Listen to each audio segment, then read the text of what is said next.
J'ai un goût particulier pour le théâtre américain et le théâtre américain des années 50.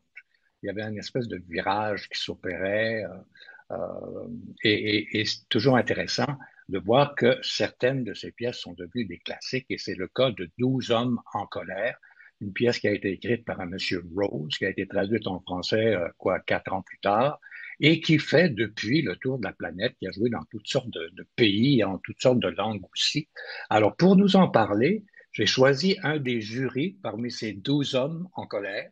Il s'agit de Claude Préjean que j'accueille avec tellement de plaisir. Claude, bonjour et bienvenue. Bonjour Winston, je suis très heureux d'être là.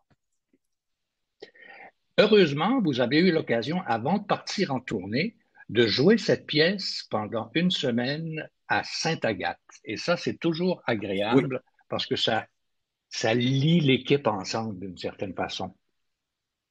absolument, de se retrouver ensemble dans un petit peu éloigné, c'est pas vraiment éloigné, mais en tout cas, hors Montréal. On se retrouve tout le monde ensemble pendant un certain temps. Oui, en effet, ça lie l'équipe beaucoup. Comme c'est un spectacle d'équipe, hein, ces 12 hommes en colère-là, ces 12 hommes sur scène pendant 2 heures ou presque, oui, ça crée des liens, puis je crois que ça se ressent beaucoup quand on voit le spectacle. C'est un travail c'est une pièce où chacun est dépendant de l'autre pendant 2 heures. Puis oui, en effet. Puis à Saint-Agathe, ça a très bien été. Les gens ont réagi très, très fort, vraiment, au-delà de nos espérances. Mais c'est une grande pièce. 12 hommes en colère est une grande pièce, tellement bien écrite, tellement bien structurée. Annie Jouvi a fait une adaptation tellement belle, tellement crédible. Alors, pour l'instant, ça marche vraiment très bien. Et on part en tournée avec ça pendant un grand bout de temps. Ah, mais vous tournez là, wow!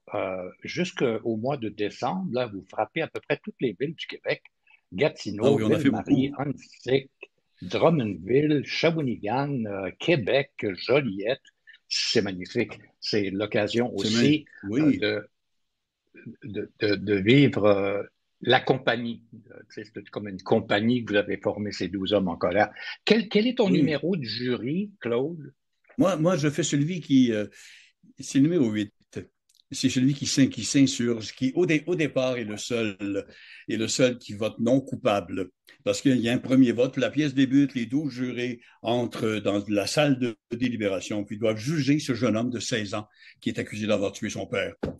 Et bien sûr, les preuves ont été pendant 3 jours, ont été tellement accablantes que au premier vote qui est demandé, 11 jurés sur 12 votent coupables.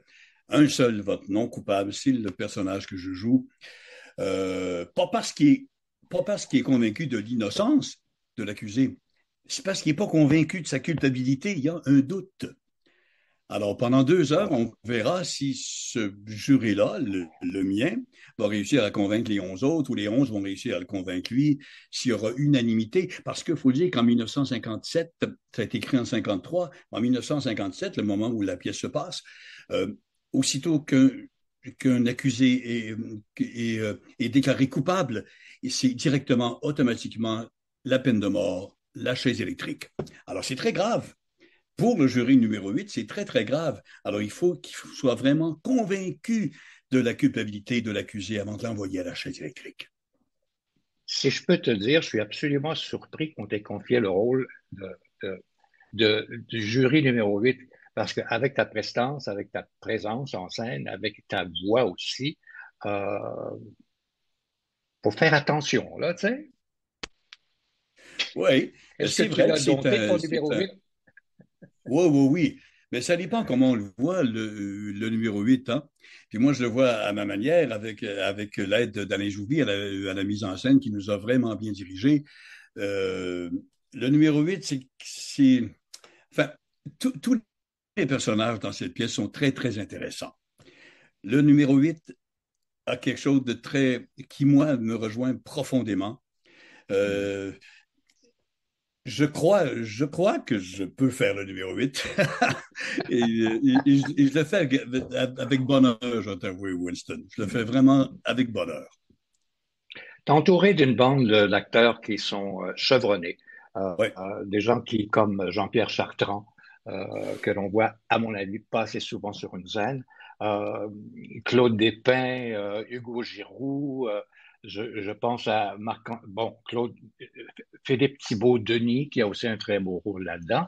Et Ouais, celui qui ouais. produit cette pièce est également acteur. Il s'agit en l'occurrence de Jean-Bernard Hébert, qui célèbre, soit dit en passant, son 40e anniversaire de producteur. C'est quelque 40 ans, c'est chose. quelque chose. Alors, Oui, oui, c'est quelque chose. Dans ces années où le théâtre, c'est difficile à produire, c'est quelque chose. Puis il faut vraiment le noter. Tu as tout à fait raison, parce qu'il Winston. il est passé à travers la tempête. Tu te rappelles du moment où on parlait du théâtre d'été comme étant un Oui, théâtre de seconde zone, tu sais?